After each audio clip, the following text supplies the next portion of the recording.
یا ایتھا النفس المطمئنہ، یا ہے، ایتھا کی میننگ نہیں ہے،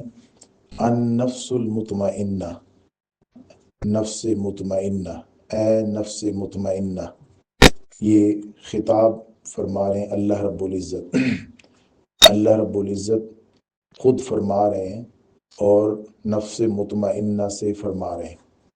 جیسے حضرت موسیٰ علیہ السلام اللہ رب العزت کا کلام اپنی زندگی میں سن پاتے تھے اور سنا کرتے تھے، اسی طریقے سے ایک مومن، ایک نفس مطمئنہ اللہ رب العزت کا کلام سنے گا، اور یہ کلام موت کے وقت بھی سنے گا، اور جب دوبارہ زندہ کیا جائے گا قیامت کے دن، روح جسم میں دوبارہ ڈالی جائے گی تب بھی، اور جب اس کو جنت میں داخل ہونے کے لیے کہا جائے گا تب بھی۔ نفس مطمئنہ، اے نفس مطمئنہ، اللہ رب العزت خود خطاب فرما رہے ہیں۔ اور نفس مطمئنہ کون ہے؟ جس کے اندر اطمینان ہو،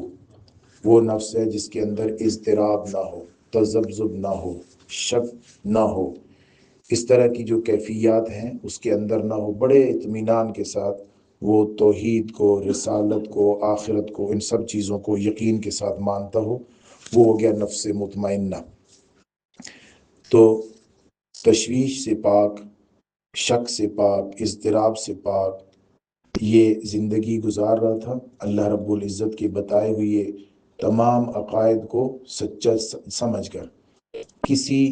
دوسری تہذیب کو دیکھ کر اس کے دل میں یہ کبھی شک نہیں اٹھا کہ میری تہذیب، میرا مذہب،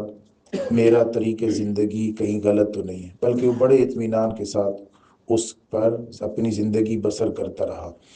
اور جیسے قیامت کے دن اٹھے گا تو دوبارہ اسے ویسے ہی لوگوں سے واسطہ پڑے گا جیسے لوگوں کو وہ دنیا میں چاہتا تھا، جن کی روش پر یہ چل رہا تھا،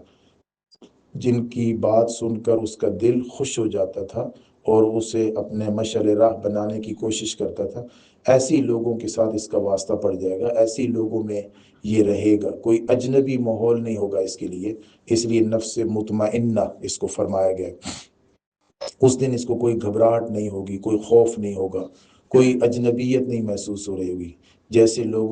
جیسے اپنے متقدمین، اپنے آباء و اجداد، اپنے پہلوں کے واقعات سن کر یہ ان کے مطابق اپنے آپ کو کرنے کی کوشش کرتا تھا، انہی کے اندر پہنچ جائے گا اور انہی کے ساتھ وابستہ ہو جائے گا، اس لیے اسے کوئی گھبراہٹ نہیں ہوگی، کوئی خوف نہیں ہوگا۔ نفس مطمئنہ،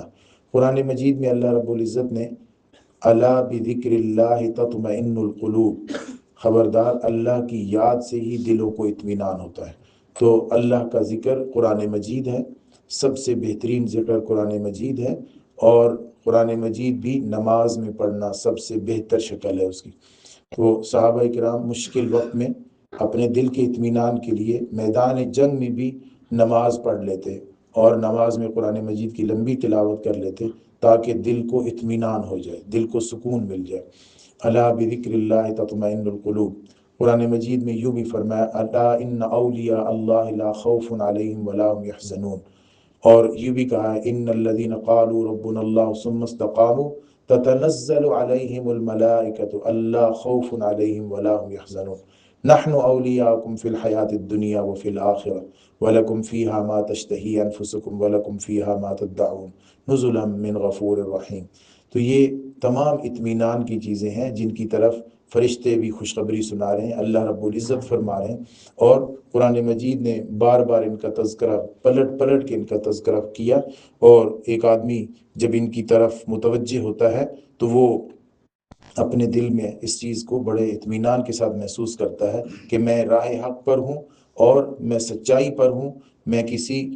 شک اور شبے والی زندگی نہیں گزار رہا، کیونکہ جب ایک آدمی دنیا میں کسی دوسری تہذیب، کسی دوسری ثقافت کو اچھا سمجھ رہا ہوتا ہے اور موت کے وقت اسے لگتا ہے کہ وہ تو ثقافت کسی کام کی نہیں تھی،